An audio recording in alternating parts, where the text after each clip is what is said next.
किसी गांव में एक साधु रहा करता था। वह जब भी नाचता था तभी बारिश होती थी। इसलिए गांव के लोगों को जब भी बारिश की ज़रूरत होती तब यह लोग उस साधु के पास जाते और उनसे अनुरोध करते कि वह नाचे, और जब वह नाचने लगते तो बारिश ज़रूर होती थी। कुछ दिनों बाद 4 लड़के शहर से गांव में घूमने आए।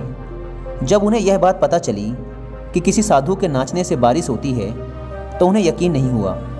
शहरी पढ़ाई लिखाई के घमंड में उन्होंने गांव वालों को चुनौती दे दी कि अगर हम भी नाचेंगे तो बारिश होगी, और अगर हमारे नाचने से बारिश नहीं हुई तो साधु के नाचने से भी बारिश नहीं होगी।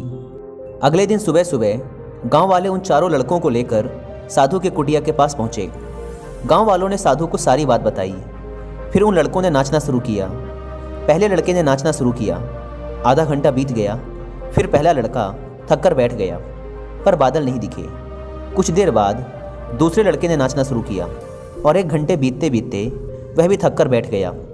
बाकी दोनों लड़कों ने भी ऐसा ही किया, पर बारिश नहीं हुई। अब साधु की बारी थी। उसने नाचना शुरू किया। 1 घंटा बीत गया, पर बारिश नहीं हुई। साधु फिर भी नहीं रुका, वह नाचता ही रहा। नाचते नाचते 2 घंटे बीत गए, पर बारिश नहीं हुई।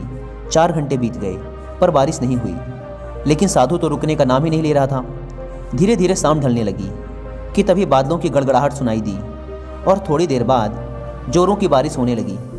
यह देखकर चारों लड़के दंग रह गए और तुरंत साधु से क्षमा मांगी।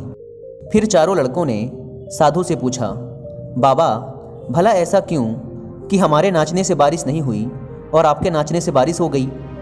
साधु ने उत्तर दिया, जब मैं नाचता हूँ तो 2 बातों का ध्यान रखता हूँ।